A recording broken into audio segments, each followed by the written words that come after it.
Bismillahirrahmanirrahim. Assalamualaikum warahmatullahi wabarakatuh. Syukur alhamdulillah atas Allah pada kesempatan pagi ini sesuai dengan apa yang kami harapkan kepada SMK Islam Muhammadiyah dapat melakukan penugasan terhadap implementasi kurikulum merdeka. Kami di sini dua orang. Yang pertama saya sendiri dari Nias, kemudian Ibu Hesmi Remadwita yang akan melakukan penugasan terhadap 3 materi yang kami dapatkan ketika melakukan kegiatan penguatan pembelajaran untuk kepala sekolah dan peserta didik di Magelang. Kemudian salam beri salam kita sampaikan pula kepada junjungan kita Nabi besar Muhammad sallallahu alaihi wasallam. Allahumma shalli ala Muhammad wa ala Muhammad. Yang saya hormati Pak Martin, Kepala Sekolah SMK Islam Muhammadiyah. Yang saya hormati Bapak Ibu Wakil Kepala Sekolah beserta Bapak Ibu Dewan Guru SMK Islam Muhammadiyah yang saya muliakan. Kesempatan hari ini sesuai dengan tupoksi yang kami jalankan, kami akan melakukan penugasan terhadap materi yang sudah kami dapatkan beberapa waktu yang lalu. Kenapa hal ini perlu dibahaskan? Yang pertama, karena memang tujuan penguatan pembelajaran ini kemarin tidak untuk seluruh sekolah. Jadi kami yang hadir pada hari itu harus melakukan penugasan agar sekolah yang tidak berkesempatan hadir pada waktu penguatan pembelajaran ini mendapatkan pengalaman belajar yang sama dengan yang kami dapatkan pada hari itu. Kegiatan ini sebenarnya kalau memang dijalankan panjang. Kami kemarin 2 hari, cuma karena keterbatasan waktu kita juga, mungkin sekolah juga punya program dan perencanaan yang lain. Kegiatan ini untuk 3 materi itu akan kami singkat, akan kita kejar dalam bentuk estafet nanti sehingga semuanya dapat pembelajaran dan pengalaman yang sama. Oke, Bapak Ibu, kita mulai saja. Untuk materi yang pertama ini akan disampaikan oleh Ibu Hesmi Remadwita mengenai penguatan pembelajaran bagi guru dan kepala sekolah yang berpusat pada peserta didik. Kepada Ibu Hesmi Remadwita kami persilakan. Terima kasih. Assalamualaikum warahmatullahi wabarakatuh. Alhamdulillahirrahmanirrahim. Assalatu wassalamu ala asrafil anbiya'i wal mursalin wa ala alihi wasallam ajma'in. Pertama-tama marilah kita panjatkan puji dan syukur kita kepada Allah Subhanahu wa taala yang masih memberikan kita nikmat sehat sehingga hari ini kita bisa berkumpul di SMK Islam Muhammadiyah ini dalam rangka pembebasan dari materi penguatan pembelajaran bagi guru dan kepala sekolah yang berpusat pada peserta didik.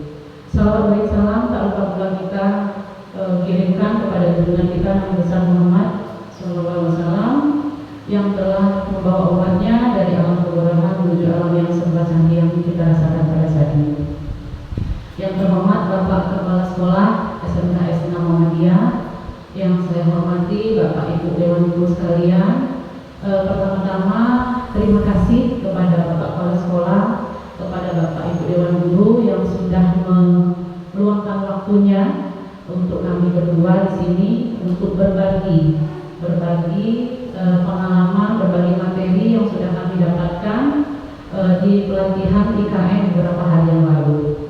Seperti yang Pak Yayan katakan tadi, Bapak Ibu, bahwa kami ini kemarin sudah mengikuti pelatihan IKN, implementasi kurikulum merdeka, itu yang diadakan oleh BGP.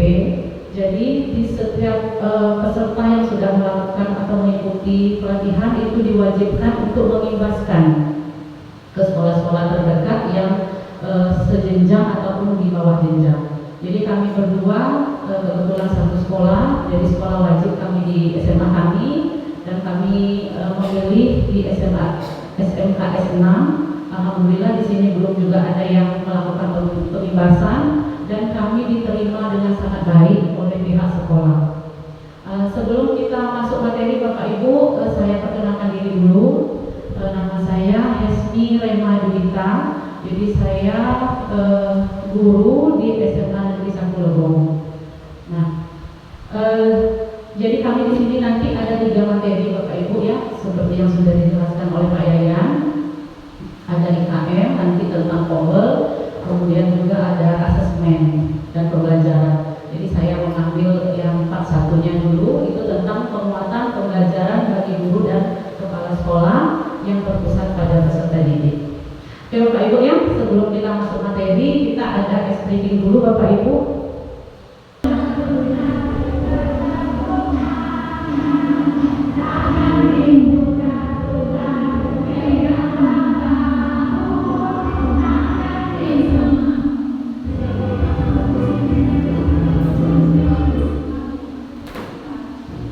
Ya Bapak Ibu, kita berdiri dulu. Ya semuanya kita berdiri, boleh di tengah Pak? Boleh di tengah. Ayo ibu-ibu kita di tengah biar lebih seru. Ya boleh di tengah-tengah, kita semuanya bergoyang ya.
Luar biasa, terima kasih Bapak Ibu. Kayaknya Bapak Kepala Sekolah lebih gemulai dari yang di dari yang di layar tadi ya Bapak Ibu ya. Luar biasa ternyata.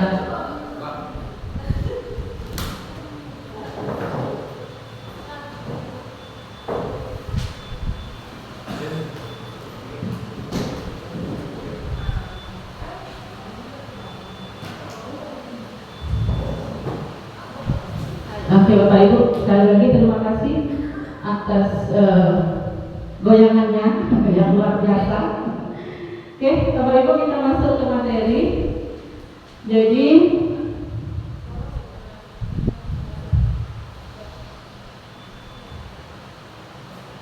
tadi kita sudah melakukan ice breaking ya Bapak Ibu ya, kemudian perkenalan juga sudah. Kemudian kita kesepakatan kelas kayaknya nggak usah. Nah, jadi tujuan sesi sebelumnya saya mau tanya dulu Bapak Ibu, di SMKS Muhammadiyah ini sudah menggunakan kumur belum? Sudah Pak ya? Ya Alhamdulillah. Jadi kita kalau kami di SMA baru tahun ini menggunakan kurikulum merdeka. Ya. Jadi tujuan sesi kita hari ini itu memahami kurikulum merdeka, kemudian regulasi kurikulum merdeka, prinsip kurikulum merdeka, dan fungsi dan prinsip penyusunan kurikulum satuan pendidikan. Nah, jadi kurikulum merdeka ya Bapak Ibu, kalau pada tingkat SMA itu di sekolah di Kabupaten Lombok kita ini baru satu sekolah yang merupakan sekolah penggerak, yaitu SMA 3 ya Pak ya. Jadi seperti SMA kami juga ini baru tahun ini ya, kemarin kelas 11-nya baru tahap awal, jadi belum semuanya menggunakan kumur.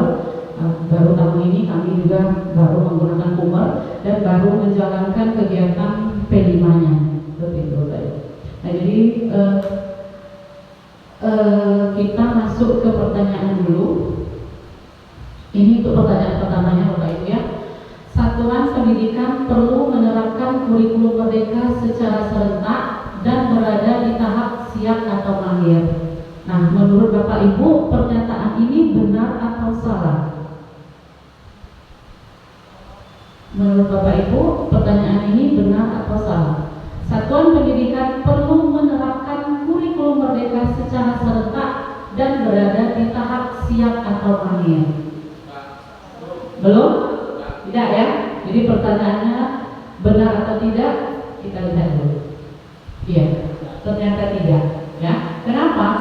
Ya, karena satuan pendidikan itu menerapkan kesesuaian kesiapan bertahap atau serentak dan mengidentifikasi tahap kesiapannya. Jadi tidak bisa kita menerapkan secara serentak kumur ini tadi, tergantung kesiapan sekolah kita masing-masing. Nah, kurikulum merdeka memberi ruang bagi satuan pendidikan mulai dari kondisi kesiapannya untuk menyesuaikan strategi dan pilihannya dalam melakukan implementasi. Ini sesuai dengan Permendikbud nomor 12 tahun 2024 di pasal 32, bahwa satuan pendidikan perlu menganalisis secara mendalam tahap kesiapannya. Apakah ada di tahap awal, berkembang, siap atau mahir sesuai dengan kondisi satuan pendidikan dan data. Nah, saya nggak tahu kalau di SMKS 6, kalau yang kami masih di tahap awal, mungkin menuju berkembang. Kalau di SMK 3 itu kalau tidak salah mereka sudah di tahap siap. Ya. Oke, kita lanjut ke pertanyaan kedua. Menurut Permendikbud nomor 12 tahun 2024, kurikulum satuan pendidikan ditetapkan oleh Kepala Satuan Pendidikan. Menurut Bapak Ibu, apakah ini benar atau salah? Benar? Iya. Ibu-ibunya salah. Ada yang salah, ada yang benar. Oke. Kita lihat lagi. Iya.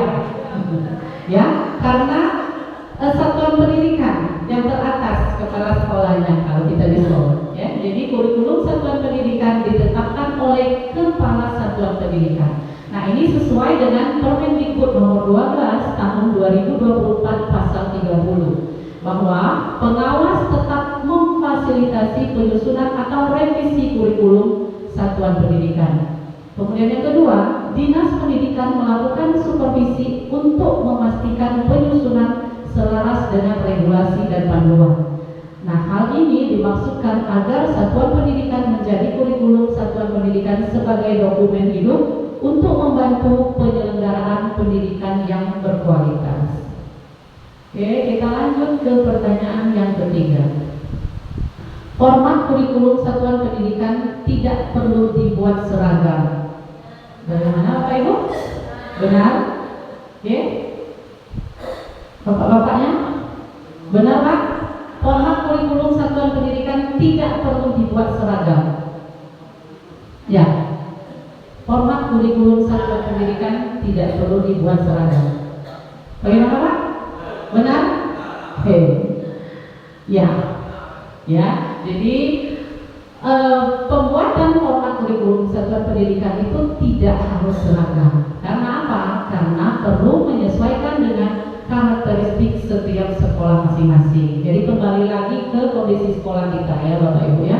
Nah, kurikulum satuan pendidikan tidak memiliki satu format yang harus diikuti semua. Jadi tidak harus kita buat semua sesuai dengan format yang sudah dikeluarkan oleh pemerintah ya.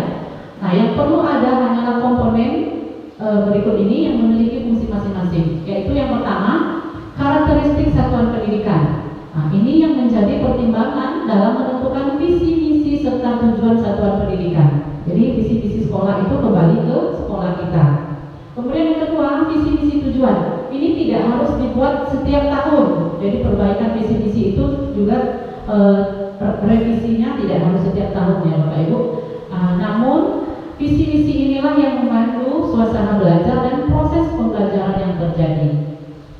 Kemudian yang ketiga, pengorganisasian pembelajaran. Nah, jadi ini merupakan salah satu juga komponen dari format yang harus kita ikuti, bahwa bagaimana sekolah akan mengatur beban belajar dan durasi waktunya dalam satu semester atau satu tahun ajaran. Nah, ini disesuaikan juga dengan pengorganisasian proses pembelajaran kita di sekolah masing-masing. Kemudian perencanaan pembelajaran.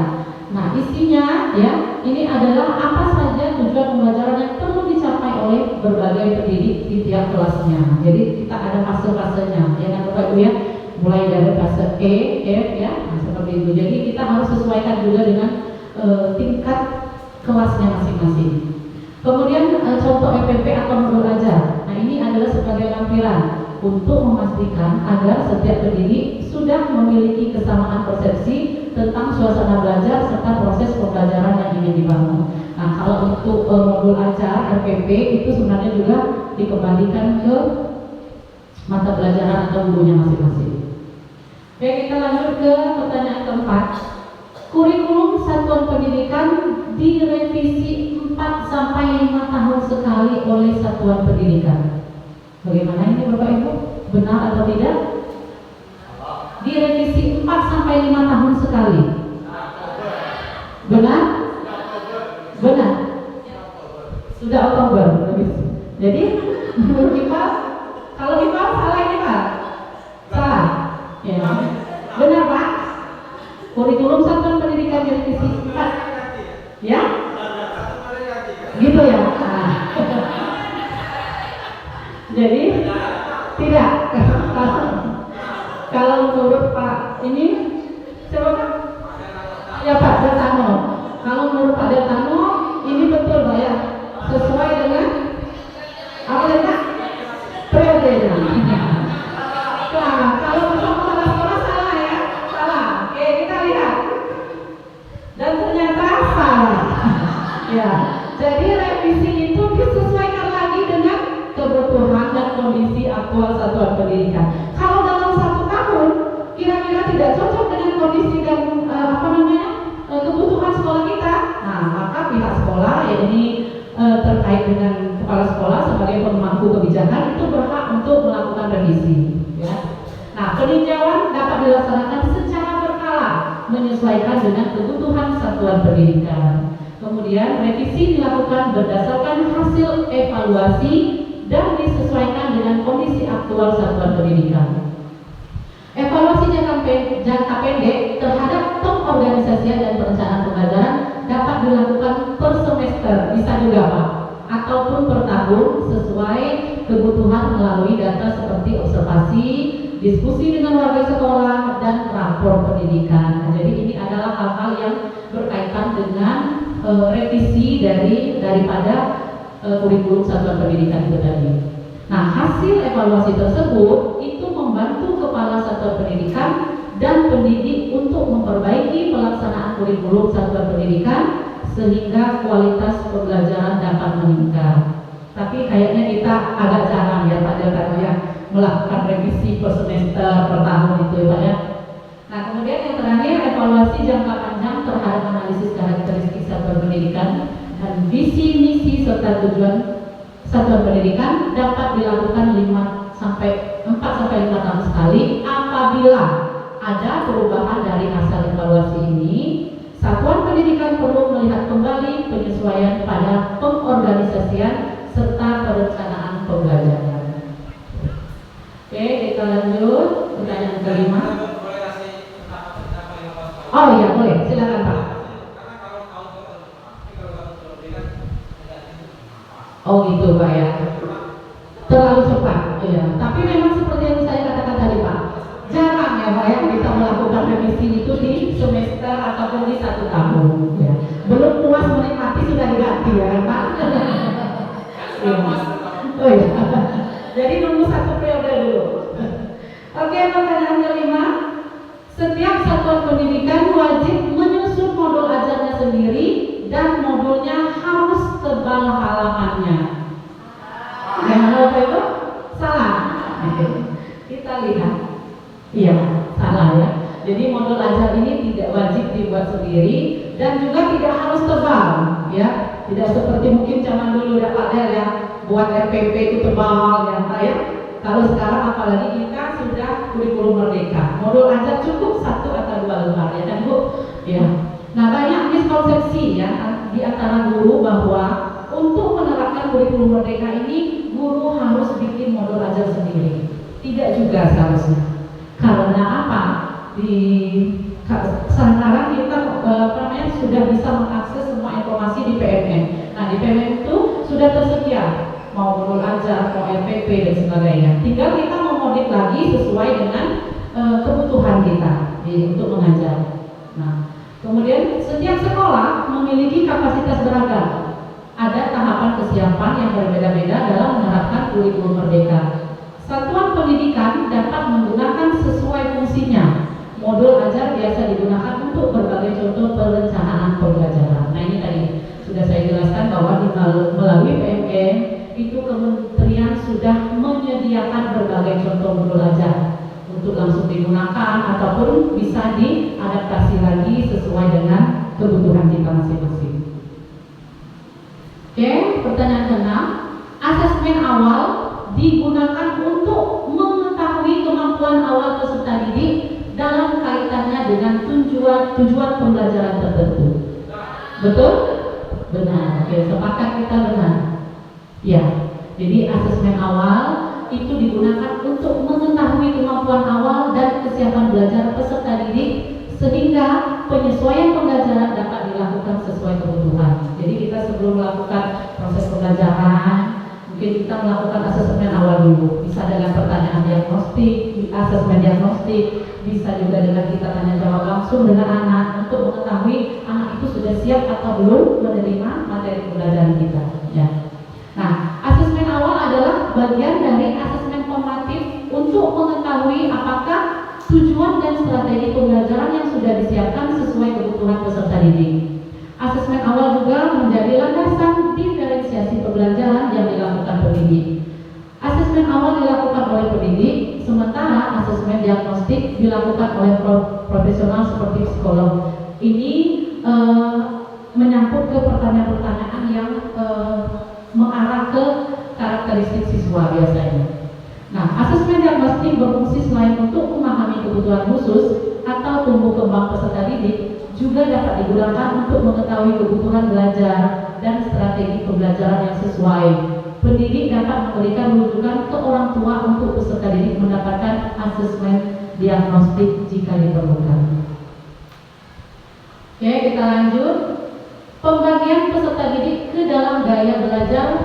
visual, auditory, dan kinestetik perlu dilakukan sebagai salah satu bentuk pembelajaran terdiferensiasi. Benar Pak? Benar? Oke, kita lihat dulu. Betul atau salah?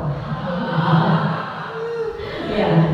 Jadi pembelajaran terdiferensiasi, bukan berdiferensiasi, Bapak ya. Kalau dia pembelajaran berdiferensiasi, maka kita menggunakan tiga gaya belajar itu tadi. Jadi ada auditory, visual, ya, kemudian auditory dan kinestetik. Nah, sumber pembelajaran ini itu perlu disesuaikan dengan yang paling efektif untuk mencapai tujuan pembelajaran tertentu. Peserta didik memerlukan variasi stimulus dan sumber belajar agar terbiasa menggunakan berbagai sumber belajar.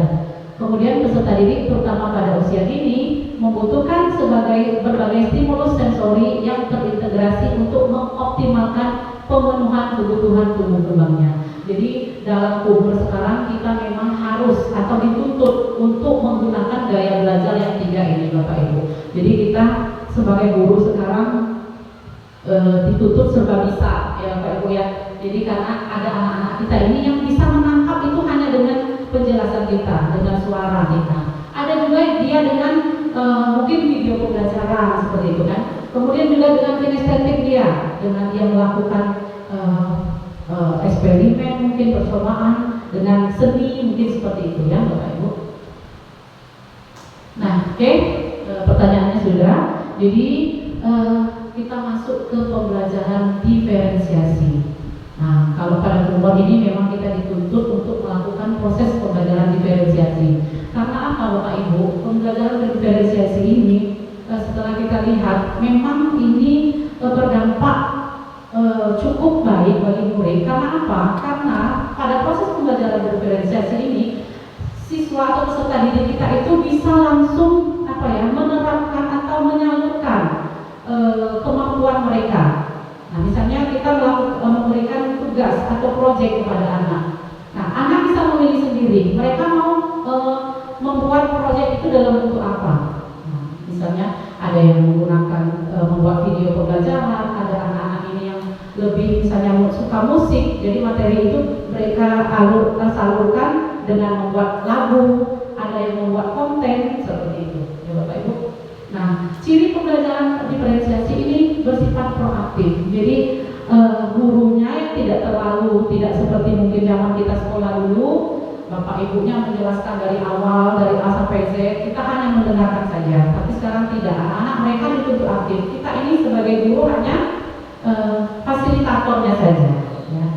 Kemudian pembelajaran diferensiasi ini menekankan kualitas daripada kuantitas, ya, bukan jumlahnya yang ditekankan. Nah, tapi kualitas anak yang setelah mengikuti pembelajaran kita itu ada hasil yang mereka dapatkan, walaupun itu hanya sedikit yang diserap, tapi bisa menempel sampai mereka selesai mengikuti pendidikan. Itu kemudian berakar pada asesmen. Nah, memang asesmen ini memang sangat dituntut dalam proses pembelajaran diferensiasi. Kemudian menyediakan berbagai pendekatan. Nah, itu tadi kita harus mendekatkan kepada murid, karena kita harus memahami apa yang menjadi kebisaannya murid seperti itu, Bapak Ibu ya. Kemudian dia berorientasi pada peserta didik. Kemudian campuran dari pembelajaran individu dan klasikal. Jadi selain mereka pembelajaran masing-masing atau individual, nah mereka juga pada pembelajaran diferensiasi ini dituntut untuk berkolaborasi. Nah, melakukan kolaborasi atau bekerja sama atau bergotong royong dengan kawan-kawan sekelasnya. Tuh. Oke, yang bawahnya salah ini. Nah, kita lanjut ke pertanyaan ke-8. Hasil akhir dari proyek penguatan profil Pancasila atau P5 adalah pameran hasil karya peserta didik. Betul Bapak Ibu? Salah Pak ya? Jadi hasil akhirnya apakah harus ada pameran hasil karya? Ibu-ibunya? Benar. Kita lihat. Tidak. Karena pada hasil akhir P5 itu tidak harus dalam bentuk proyek. harus dalam bentuk proyek atau produk. Jadi hasil akhir yang diharapkan dari P5 adalah penguatan karakter. Nah, karakter apa yang didapati dari peserta didik ini, oleh peserta didik ini dari proses P5 yang sudah kita terapkan di sekolah. Jadi misalnya kita masuk satu tema, seperti kami kemarin, tema pertama kami itu mengambil suara demokrasi, karena kebetulan kita awal-awal semester ini kan bertepatan dengan pemilihan OSIS ya Ibu ya. Nah, jadi tema pertama kami suara demokrasi. Nah, di suara demokrasi ini itu kita mengharapkan jadi ada penguatan karakter yang dimiliki oleh peserta didik kita. Entah itu dia memiliki jiwa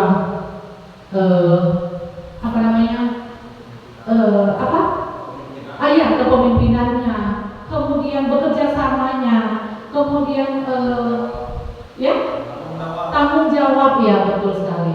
Ya, jadi jiwa kepemimpinan itu walaupun mereka tidak menjadi anggota OSIS, tidak menjadi calon ketua dan wakil OSIS, itu sudah memiliki sifat atau jiwa karakter kepemimpinan dari peserta didik. Itu yang kita harapkan ya Bapak Ibu.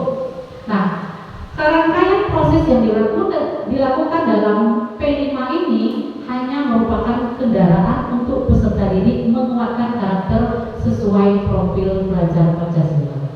Ya, prosesnya itu merupakan kendaraannya saja menuju peserta didik kita yang memiliki karakter itu tadi. Nah, hal yang penting dari P5 adalah terjadinya proses belajar atau berpikir peserta didik, mulai dari dia mengamati, mengeksplorasi, memberikan rumusan solusi sehingga membantu pembentukan karakter itu sendiri. Ya. Nah, implementasi kurrikulum itu dilakukan berdasarkan regulasi berikut. Jadi ada beberapa Permendikbud ya Bapak Ibu itu yang menjelaskan atau mengimplementasikan kurikulum merdeka. Nah ini, jadi ada Permendikbud nomor 5, nomor 8, 5 tahun 2022, nomor 8 tahun 2024, ya ini yang terbaru ya Bapak Ibu. Oke, kita lanjut aja. Oke. Nah, kurikulum merdeka itu dirancang dengan beberapa prinsip. Jadi yang pertama adalah fleksibel. Nah, KUMER ya atau kurikulum merdeka itu pada kurikulum satuan pendidikan dapat disesuaikan dengan kebutuhan pengembangan kompetensi peserta didiknya, karakteristik satuan pendidikan dan peserta didik serta konteks sosial budaya setempat. Jadi fleksibel, kita sesuaikan saja dengan sosial budaya, karakteristik lingkungan tempat kita. Kemudian KUMER ini juga dirancang dengan prinsip fokus pada muatan esensial. Nah, artinya pada muatan esensial ini itu muatan wajibnya itu harus kita kurangi, ya, untuk memberi waktu bagi pembelajaran yang lebih mendalam, bermakna dan terdiferensiasi. Nah, muatan esensial ini juga dibuat lebih relevan dengan tantangan zaman dan isu terkini seperti perubahan iklim, literasi finansial, literasi digital, dan literasi kesehatan. Jadi pada fokus pada muatan esensial ini Bapak Ibu, kita juga harus menyesuaikan dengan perkembangan zaman, ya. Kemudian yang terakhir adalah pengembangan karakter. Jadi KUMER ini itu dirancang sesuai dengan prinsip pengembangan karakter, karena memang ini yang ditekankan pada KUMER. Nah, pengembangan karakter ini itu bisa dari kompetensi moral, spiritual, sosial, dan emosional. Nah, tidak hanya melalui mata pelajaran, tetapi juga melalui alokasi waktu khusus untuk pembelajaran yang aplikatif dan kolaboratif seperti P5. Kalau kami di SMA, pada tema 1 kemarin, kami itu waktunya bergantian Bapak Ibu. Jadi misalnya hari Senin ini waktu P5, minggu depan Selasanya lagi, minggu depan Rabunya lagi. Nah, setelah dilihat dengan berbagai pertimbangan, jadi pada tema 2 kemarin sudah kami sepakati itu, kami menggunakan satu waktu tetap itu setiap hari Sabtu saja. Kenapa? Karena P5-nya ini kalau kemarin pakai hari-hari itu mengganggu. Seperti saya kan saya ngajar kelas 10, ngajar kelas 11 juga. Nah, ketika kegiatan P5 otomatis pembelajaran kita di kelas 11 terganggu kan Bapak Ibu ya. Nah, jadi dirubahlah waktunya itu setiap hari Sabtu sehingga tidak mengganggu jam yang lain. Jadi jam yang lain di kelas 11 itu dipindahkan harinya lagi.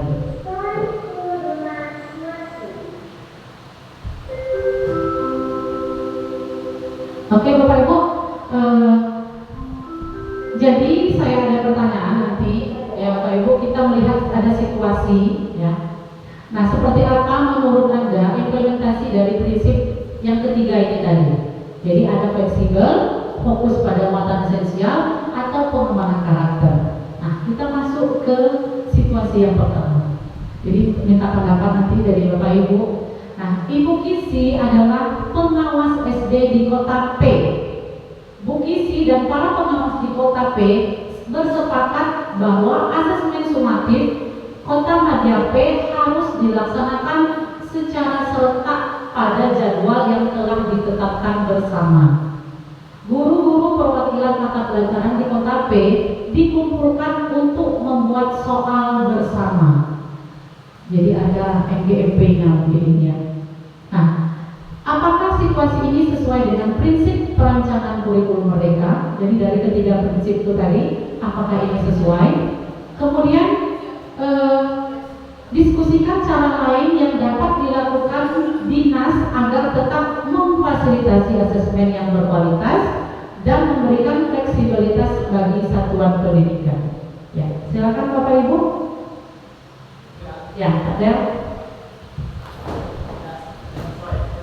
Ini namun tidak mereka, tidak mereka berarti kan. Nah, jadi yang apakah situasi ini sesuai dengan prinsip kurikulum mereka? Tidak sesuai. Nah, yang kedua, jalan ini kan lebih kepada kalau saya melihat dikumpulkan ini namanya apa namanya itu sentralisasi ya. Sementara ini kan bagaimana membagikan peranan itu pada satuan pendidikan. Yang kedua, diskusikan cara yang berlaku. Ya, apakah ada cara lain gitu Pak yang bisa dilakukan? Ya, seharusnya dinas tempat cukup menjadi fasilitator ya, dengan apa namanya satuan pendidikan. Nah, silakan satuan pendidikan itu untuk apa namanya melakukan asesmen terhadap situasi pendidikan mereka masing-masing. Begitu. Ada lagi tambahannya? Ibu-ibunya? Pakai set mungkin? Pas Pak? Jadi menurut Pak Del tadi situasi ini sesuai dengan prinsip perancangan umum atau tidak? Tidak Pak ya? Karena tidak ada prinsip fleksibilitasnya tadi ya Pak ya, jadi dia tidak fleksibel. Nah, ya.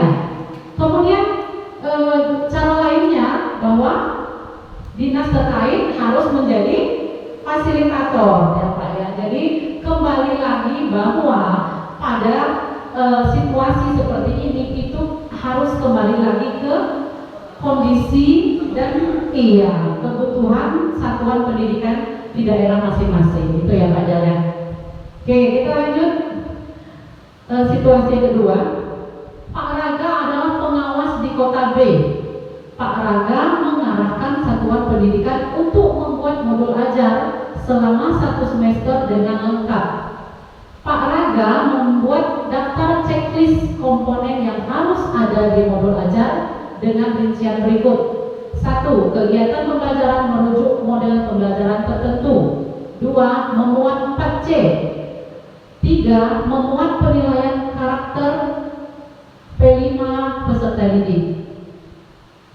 Kemudian yang keempat, terdiri dari kegiatan pendahuluan, inti, dan penutup. Nah, menurut Anda, apa yang penting ada dalam perencanaan pembelajaran ini tadi? Ya, Bapak Ibu. Jadi dalam pembuatan modul ajar, nah dalam keempat komponen ini yang paling penting yang harus ada dalam perencanaan pembelajaran kita itu apa? Harus disesuaikan dengan kondisi dan kebutuhan belajar di sekolah kita masing-masing. Ya, ada? Poin nomor 2. Yang lain, Bapak Ibu? Ya, 2 dan 3. Bapak Ibu, yang lain? 1, 2, 3, 4. Berarti penting semua. Ya, apa yang paling penting ya dalam perencanaan pembelajaran? Ya, kalau merujuk pada kode pembelajaran sebenarnya betul. Seperti kata Pak Keksek, 1, 2, 3, 4 ya harus ada. Ya kan? Kita dalam model RPP atau modul ajar. Kita juga harus menggunakan model pembelajaran tertentu. Apa yang memang yang harus kita terapkan pada materi? Misalnya tidak semua materi harus kita gunakan model pembelajaran PBL, misalnya kan Bu ya. Ada project problem based learning. Ada juga materi yang kita bisa gunakan PJBL misalnya. Nah, jadi kegiatan pembelajaran ini harus kita merujuk ke model pembelajaran tertentu. Kemudian juga memang harus kita membuat 4C. Ada kreativitas anak di situ, ada kolaborasi, komunikasinya juga harus kita buat. Kemudian membuat penilaian karakter P5. Dan ini memang juga dituntut dalam asesmen pada Kumar. Nah, terdiri dari kegiatan pendahuluan, inti dan penutup. Ya, betul sekali. Setiap RPP atau modul memang kita harus membuat ketiga tahapan itu tadi. Oke. Nah, yang situasi ketiga, Pak Dimas adalah pengawas SMP di Kota D. Pak Dimas sedang melakukan peninjauan pelaksanaan P5 di sebuah satuan pendidikan. Pak Dimas mendapati bahwa hasil dari proyek di satuan pendidikan tersebut adalah kesepakatan kelas untuk melakukan aktivitas yang mengurangi banyaknya sampah yang dibuang warga satuan pendidikan. Pak Dimas merasa hasil tersebut kurang maksimal dan meminta satuan pendidikan membuat pergelaran P5. Ya. Saran apa yang Anda berikan ke Pak Dimas agar dapat mendampingi pelaksanaan P5 yang berkualitas? Tadi kan sudah ada pertanyaan tadi, apakah harus ada hasil panen karya? Nah, ini berhubungan dengan itu tadi. Jadi menurut Bapak Ibu bagaimana? Saran apa yang harus kita berikan ke Pak Dimas ini agar dapat mendampingi pelaksanaan proyek penguatan profil pelajar Pancasila yang berkualitas? Karena Pak Dimas ini mendapati bahwa hasil dari proyek itu dia ini mengatakan bahwa kurang maksimal dari hasil P5 yang dipamerkan pada suatu sekolah di suatu SMP. Jadi menurut Bapak Ibu, saran apa yang harus kita berikan ke Pak Dimas ini? Ya, Pak Den? Tidak harus mengeluarkan Kabilan proyek penguatan P5 itu ya. Pak Dimas selaku pengawas ya. Bukan pengawas ya. Mungkin ditingkatkan lagi intensif pengawas terhadap satuan pendidikan itu. Kenapa sampah itu masih banyak dibuang warga satuan pendidikan itu. Melalui kolaborasi dia pengawas kepala sekolah dan lingkungan sekolah. Tidak harus dalam konteks pagelaran proyek atau panen hasil dari seperti itu. Terima kasih Pak ya. Bapak kepala sekolah mungkin Pak? Ya, ini sama kalau dilihat dari kegiatan yang dilakukan oleh sekolah, yaitu pagelaran yang masih menghasilkan sampah. Jadi Pak Dimas lebih menekankan kegiatan itu tak usah diadakan kegiatan mungkin bentuk lain P5-nya yang menyentuh tidak hanya di produk seperti yang Ibu kita sampaikan tadi. Ini itu. Terima kasih. Ya, ibunya coba dulu. Ya, Bu. Jadi kalau menurut IPA, tadi kan sudah dibilang kalau misalnya P5 itu tidak harus selalu menghasilkan hasil karya. Jadi kalau misalnya di situasi ini menurut saya Pak Dimas itu lebih mementingkan hasilnya. Sedangkan mungkin siswa-siswanya sudah secara langsung melakukan membuang sampah atau mengurangi banyak sampah, itu sudah menerapkan P5 tersebut gitu. Ada materi P5 tentang membuang sampah, tapi mungkin hasilnya yang kurang maksimal. Jadi kalau saran saya sebenarnya dari pihak Pak Dimas tidak hanya melihat hasil akhirnya saja, tetapi harusnya melihat proses apa yang dilakukan oleh siswa sudah sesuai dengan karakter dari P5 tersebut. Terima kasih. Jadi mungkin Intinya bahwa Pak Dimas ini harus menekankan kepada terutama pada SMP yang selaku dia pengawas bahwa yang penting bukan hasil akhir tapi penerapan, ya, penguatan karakter peserta didiknya itu tadi. Nah, kalau peserta didik sudah memiliki karakter gotong royong misalnya, kepemilikan, jadi mereka sudah merasa bahwa sekolah itu milik mereka. Nah, seperti kita di rumah kita sendiri, kita tak mungkin nengok sampah berserakan, ya kan Bapak Ibu ya. Nah, jika siswa atau peserta didik kita sudah mendalami atau memiliki karakter itu tadi, maka tidak hanya pada pentasnya saja, tidak hasil akhirnya saja, yang ditutup itu adalah karakter siswanya. Nah itu. Oke, terima kasih Bapak Ibu.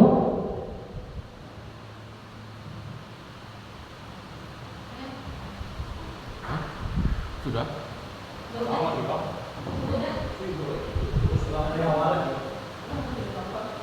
Ya, mungkin itu saja Bapak Ibu dari saya sekilas tentang kurikulum satuan pendidikan. Nah, untuk materi selanjutnya masih terkait dengan IKM itu akan disampaikan oleh Bapak Ferdian Midas. Saya akhiri, wassalamualaikum warahmatullahi